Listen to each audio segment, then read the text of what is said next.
শেখ হাসিনা আওয়ামী লীগের ন্যারেটিভ, ভিন্ন ন্যারেটিভ তৈরি করেছে নানাভাবে ইয়ে করার জন্য, ডিস্টর্টেড করার জন্য, বিকৃত করার জন্য চালিয়ে, কিন্তু তার এই ইন্টিগ্রেটেড প্রশ্নটাকে কিন্তু ওইভাবে খুব একটা মেলাইন করতে পারেনি, ক্ষতিগ্রস্ত করতে পারে। এটা হচ্ছে একটা বড় বিষয়, অন্য কেউ পারেনি।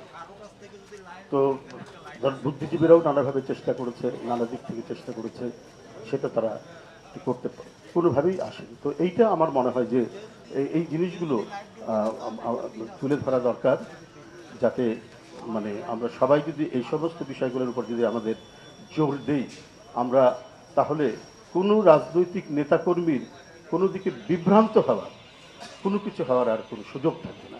এইটি হচ্ছে সবচেয়ে বড় হচ্ছে বিএনপির নেতাকর্মী, এর অঙ্গসহ নেতাকর্মীর জন্য এটা গর্বের একটা বিষয় যে আমরা এমন একটা মডেল আমরা ফলো করি, যে মডেল তৈরি করে দিয়ে গেছে জাতির জন্য, দেশের জন্য এবং দলের জন্য।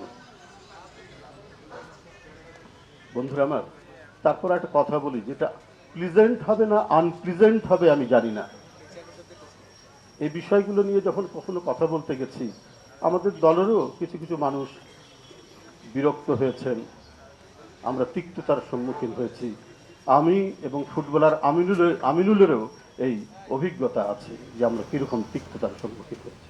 যাই হোক, ওসব বিষয় আর বলতে চাই না, তবে শুধু এইটুকুই বলি যে জিয়াউর রহমানকে যত আমরা তার গভীরে ঢুকব, ততই আমাদের মন মানসিকতা, আমাদের চেতনার পরিবর্তন হবে। নিজের অন্তরের আলোকে কিভাবে চলতে হয়, কিভাবে একটা জাতিকে গঠন করতে হয়, সেই প্রেরণা, সেই দর্শন আমরা তার কাছ থেকে আমরা পাব। এবং আমাদের আজকের যে সদস্য কি বলে প্রাথমিক সদস্যের যে নবায়ন, এবং আমরা আগামী দিনে যে প্রাইমারি মেম্বারশিপের যে ড্রাইভগুলো, সেইখানে একজন সদস্যের এই বিষয়গুলো জেনেই সে বিএনপির কর্মী হবে। সুতরাং বিএনপির নামে পরবর্তীতে আর কেউ কোনো কলঙ্ক লেপন করতে পারবে না।